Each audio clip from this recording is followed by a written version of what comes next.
Hello guys, welcome to SQ Academy. और आज हम लोग बहुत ही इम्पोर्टेंट टॉपिक पर डिस्कस करेंगे। जैसे कि आपने थंबनेल पर देख ही लिया होगा, आपने जीन पियाजे, कोई भी ऐसा टीचिंग एग्जाम आपका नहीं है जहाँ पर जीन पियाजे ये जो टॉपिक है जहाँ पर ना पूछा जाता हो। स्पेशली आपका ये CTET, UP TET, DSSB, TGT, PGT सब के लिए ही ये जो आज का जो वीडियो है बहुत ही यूजफुल होने वाला है। तो बिना देरी करते हुए और आपका टाइम वेस्ट किए बिना हम अपना आज का ये जो वीडियो है इसको स्टार्ट करते हैं। ठीक है। जैसे कि हम सबसे पहले यहाँ ये देखेंगे, आपके जो जीन पियाजे जो थे, यहाँ से आपके एग्जाम में डायरेक्ट क्वेश्चन आपके यहाँ से जो बनते हैं। और यूपी टेट में ज़्यादातर आपसे ये पूछा जाता है, चाहे आपका यूपी टेट का एग्जाम हो या आपका PGT का एग्जाम हो, उसमें आपसे ये जरूर पूछते हैं कि ये जो साइकोलॉजिस्ट थे ये कहाँ के रहने वाले थे, या इनकी अगर कोई बुक है तो वो उनकी बुक का नाम पूछ लेते हैं, या कोई इन्होंने सिद्धांत दिया है तो उस सिद्धांत का नाम इसमें पूछते हैं। सी-टेट में अब जो क्वेश्चंस आते हैं वो अब एप्लीकेशन बेस्ड क्वेश्चन वहाँ पर आते हैं। ठीक है, तो देखिए अब हम यहाँ पर देख लेते हैं। जैसे कि जीन पियाजे ने सबसे पहले हम यहाँ पर देखेंगे, इन्होंने जो सिद्धांत दिया था वो था आपका कॉग्निटिव डेवलपमेंट। ठीक है, कॉग्निटिव डेवलपमेंट इन्होंने दिया था। अब हम पहले ये देख लेते हैं कि ये जो आपके जीन पियाजे थे ये आपके कहाँ के रहने वाले थे। ये आपके स्विट्जरलैंड के रहने वाले थे। ठीक है, ये क्वेश्चन आपसे यूपी टेट में पूछा जा चुका है कई बार, और इस बार भी पूछा जा सकता है, इसीलिए आप इनको याद रख लें कि ये स्विट्जरलैंड के रहने वाले थे। देखिए होता क्या है कि इन्होंने इनके 3 बच्चे थे, उन पर इन्होंने एक्सपेरिमेंट किया था और इन्होंने ये देखा था कि जो विकास की जो अवस्थाएं होती हैं, ठीक है, तो विकास की अवस्थाओं में जो बच्चे का जो कॉग्निटिव डेवलपमेंट जो होता है, ठीक है, उसका मानसिक विकास, बौद्धिक विकास किस तरीके से होता है, हर मतलब एज पर अवस्थाओं में बच्चे किस प्रकार से सीखते हैं, समझते हैं या सोचते हैं, ये सब चीज़ें इन्होंने यहाँ पर बताई थी। तो कुछ जो लोग थे वो इसको विकासात्मक सिद्धांत के नाम से भी, इनकी ये जो थ्योरी है उसको जानते हैं। किसके नाम से? विकासात्मक सिद्धांत। और कुछ लोग इसे अवस्थाओं के सिद्धांत के नाम से भी जानते हैं। ठीक है, तो अब पहले मैंने आपको यहाँ पर बता दिया कि इसके 3 नाम हुए। और जैसे एक तो कॉग्निटिव डेवलपमेंट हो गया, एक आपका होता है बौद्धिक विकास का सिद्धांत, एक इसे हम बोलते हैं विकासात्मक सिद्धांत, और क्या बोलते हैं हम इसे? अवस्थाओं का सिद्धांत के नाम से भी हम इसे जानते हैं। ठीक है, अब हम यहाँ पर ये देखेंगे कि ये जो है कॉग्निटिव, देखिए ये जो आपको देखा है ना कॉग्निटिव, तो पहले हम जानेंगे कि ये कॉग्निशन, कॉग्निटिव से आपका होना है कॉग्निशन। कॉग्निशन का मतलब होता है किसी चीज को जानना, समझना। ठीक है, अब जैसे मैं आपको एग्जांपल के लिए ये बता देती हूँ। जैसे देखिए आप, जैसे मान लीजिए आप जीन पियाजे का ही टॉपिक सर्च कर रहे हैं अपने मोबाइल में, यूट्यूब पर जीन पियाजे का जो टॉपिक है आप उसको सर्च कर रहे हैं, तो आपने देखा होगा बहुत सारे जो टीचर्स हैं उनके मतलब वीडियो आपको देखने लग जाते हैं। ठीक है, वहीं पर आपको दिख गया मेरा। ठीक है, आपने खोला जीन पियाजे, तो इसमें क्या होता है ना, फिर आपने देखा कि भाई ये जो है कि मतलब ये हिंदी ग्रामर भी पढ़ाती हैं और ये साइकोलॉजी भी पढ़ाती हैं, तो आप धीरे धीरे आपका क्या हो गया, आप मेरे बारे में जाने ना कि मैं और क्या चीज़ पढ़ा रही हूँ यहाँ पर, और ये जो है टीचिंग एग्जाम की तैयारी कराती हैं। ठीक, तो आपको इतनी सारी नॉलेज है। इस तरीके से धीरे धीरे आपका क्या हुआ, कॉग्निशन जो था आपका कॉग्निटिव डेवलपमेंट, इसका जो विकास है वो होता चला जाता है। ठीक है, अब एक बात और इसमें आपको याद रखने की बात यहाँ पर ये है कि जो आपका ये कॉग्निटिव डेवलपमेंट होता है ना, इसके अंदर जितनी भी मानसिक प्रक्रियाएं, यानी कि जो मेंटल प्रोसेस होती हैं वो सब इसी के अंदर आती हैं। ठीक है, मेंटल प्रोसेस जैसे कि आप किसी चीज़ को मतलब अंडरस्टैंड, यानी कि किसी चीज़ को आप समझोगे, कैसे समझोगे? अपने दिमाग से तो समझोगे, तो अंडरस्टैंडिंग, या आप डिसीजन मेकिंग, या कोई डिसीजन लेते हो तब भी आप दिमाग से समझते हैं, या आप कोई थिंकिंग कर रहे हो, ठीक है, सोच रहे हो, मेमोरी, इमेजिनेशन, ठीक है, लैंग्वेज, तो ये सारी जो चीज़ें आती हैं किसके अंदर आती हैं? ये आपके मेंटल प्रोसेस के अंदर आती हैं। तो ये आपको कुछ जो पॉइंट हैं वो याद रखने पड़ेंगे। ठीक है, तो इतना आपको क्लियर हो गया होगा। अब एक बात और सुनो, इन्होंने एक बुक लिखी थी, ये बुक आपसे एग्जाम में पूछ ली जाती है कि इन्होंने कौन सी बुक लिखी थी। ये लिखी थी इन्होंने the language of thought of the child. ठीक है, इनकी ये बुक है, और ये जो बुक है ये आपसे टेट के एग्जाम में आपसे पूछा जा सकता है, जैसे कि अभी मैंने बताया था, या आपके PGT के एग्जाम में भी बुक्स वगैरह बहुत पूछी जाती हैं। ठीक है, तो ये जो बुक है इसको आप जरूर याद कर लें। एक चीज इन्होंने देखिए क्या बताई थी, हाँ, और इनका ये और याद रखना कि इनका जन्म हुआ था कब? भाई 1896 में। कई बार कहीं कहीं पूछ लिया जाता है कि भाई किस सन में हुआ था। ठीक है, 1896 में हुआ था, 9 अगस्त को स्विट्जरलैंड में हुआ था। ठीक है, ये आपको याद रखना है।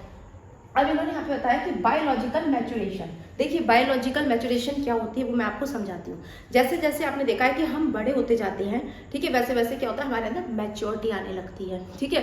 वस्तुओं के बारे में, लोगों के बारे में हमारे मन में कॉन्सेप्ट बनने लग जाता है, ठीक है। कॉन्सेप्ट जैसे मैं आपको कोई एग्जांपल से बताती हूँ कि देखिए जब हम लोग छोटे थे, और आप लोगों ने भी देखा होगा सीरियल, नाम सुना होगा नहीं तो कहीं ना कहीं, एक आपका प्रोग्राम आता था छोटे पर, संजूवाला आता था, ठीक है, जिसमें वो जादू की पेंसिल होती थी, वो कुछ भी बनाता था तो वो एकदम से आ जाता था। अगर उसने घर बना दिया तो घर आ गया, है ना, या उसने कुछ खाने का बनाया, मान लो बर्गर बना दिया तो बर्गर बनाया, उसने बर्गर बनाया तो बर्गर आ गया, मतलब जो कुछ भी वो बनाता था वो आ जाता था। तो हम लोगों को उस टाइम पर देखिए क्या लगता था कि ये तो भाई बिल्कुल सच की चीज़ है ना।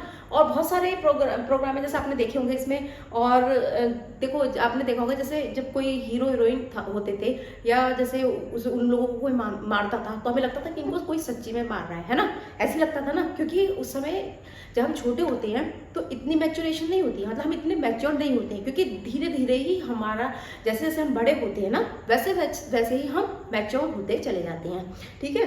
तो या कोई हीरो मर जाता था या हीरोइन मर जाती थी तो हमें ये लगता था कि अरे ये तो मर गया, सच में लगता था कि नहीं लगता था ऐसा, आप लोगों के साथ भी ऐसे ही होता होगा, है ना। लेकिन जैसे जैसे अब आप बड़े होते गए, है ना, अगर मानो अब अगर आप जैसे कोई भी सीरियल देखते हो या कोई भी मूवी देखते हैं तो उसमें कोई मर जाता है तो क्या आपको ये लगता है कि रियल में मर गया? नहीं ना, क्योंकि भाई मरे हुए लोग वापस नहीं आते हैं। ये अब आपको पता अब चल गया ना, जैसे जैसे हम बड़े हुए तो हमें ये सारी चीज़ें समझ में आने लगी, क्योंकि हम उस समय इतने मैच्योर थे ही नहीं, जो दिखाया जाता था हमें बिल्कुल सब कुछ रियल लगता था उस टाइम पर, है ना। तो ये इसलिए यहाँ पर इन्होंने कहा कि जैसे जैसे जो हम लोग होते हैं बड़े होते जाते हैं हमारे अंदर मैच्योरिटी आने लगती है। एक बात और इन्होंने बताई थी, इन्होंने कहा था कि बच्चे का जो डेवलपमेंट होता है, जो विकास होता है वो पहले होता है, विकास होने के बाद वो लर्निंग करता है, लर्निंग यानी कि अधिगम करता है। तो ये कुछ इन्होंने यहाँ पर मतलब बात इन्होंने बताई थी, ठीक है। अब ये तो आपने यहाँ देख लिया। इसके अलावा इन्होंने बहुत ही इम्पॉर्टेंट मतलब इनका स्टेटमेंट था, दो स्टेटमेंट हैं जो कि सीधे आपसे एग्जाम में पूछे जाते हैं, कई बार पूछे गए हैं, बहुत बार आपके टेट के एग्जाम में भी पूछा गया है, पीजीटी में भी पूछा गया है, क्योंकि देखिए स्टेटमेंट वगैरह हैं, जैसे स्टेटमेंट हो गए, ठीक है, या ये कहाँ के रहने वाले हैं, या आप इन्होंने कोई बुक वगैरह लिखी है, या इनके जो सिद्धांत हैं, जो इनकी थ्योरी जो होती हैं उनके डायरेक्ट नाम पूछ लिए जाते हैं, ठीक है। लेकिन सीटेट में अब इस टाइप के क्वेश्चन नहीं आते हैं, ठीक है।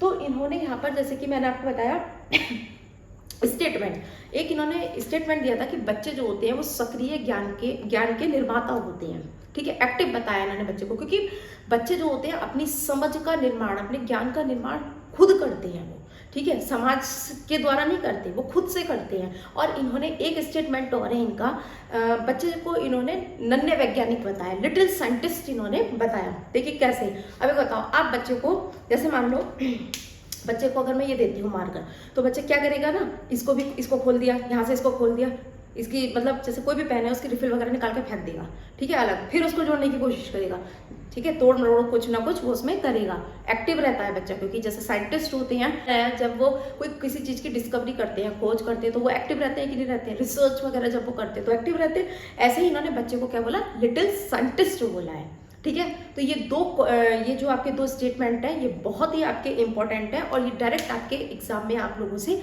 पूछे गए हैं, ठीक है। एक तो बच्चे जो होते हैं सक्रिय ज्ञान का निर्माता होते हैं, दूसरा इन्होंने बताया कि जो बच्चे हैं वो आपके लिटिल साइंटिस्ट होते हैं। तो किसने बताया था? जीन प्याजे जी ने बताया था, ओके। तो यहाँ पर जो भी बेसिक जो जानकारी थी वो हमने यहाँ पर आज डिस्कस कर ली।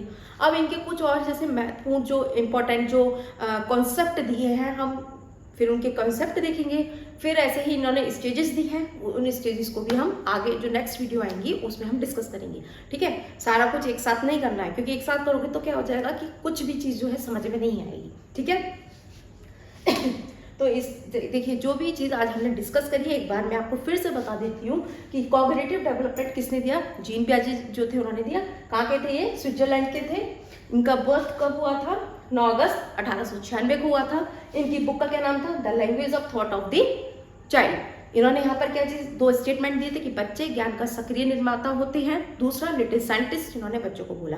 और एक चीज़ और क्या है कि जितनी भी आपकी कॉग्निटिव जो सिद्धांत है इसके अंदर सारी की सारी आपकी मेंटल प्रोसेस, मेंटल स्किल इसके अंदर आती हैं। जितनी भी आपकी मेंटल स्किल कह लीजिए, एबिलिटीज़ कह लीजिए, सारी की सारी इसके अंदर आती हैं। ठीक है, जैसे मैंने क्या क्या बताया आपको, अंडरस्टैंडिंग हो गया, थिंकिंग हो गया, रीजनिंग हो गया, या डिसीजन मेकिंग हो गया, या इमेजिनेशन हो गया, तो ये सारी, और लैंग्वेज, ये सारी की सारी जो मेंटल प्रोसेस जो होती हैं वो हमारी कॉग्निटिव डेवलपमेंट के अंदर आती हैं।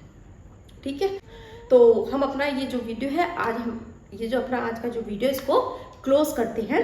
और अगर आपको मेरे पढ़ाने का तरीका अगर अच्छा लगा है तो मेरे चैनल को सब्सक्राइब कीजिए, वीडियो को ज़्यादा से ज़्यादा इसको शेयर कीजिए और लाइक कीजिए। और आपका कोई भी डाउट हो या कोई भी क्वेरी हो तो आप कमेंट सेक्शन में जाकर के पूछ सकते हैं। तो मिलते हैं नेक्स्ट वीडियो में, तब तक के लिए बाय बाय, टेक केयर।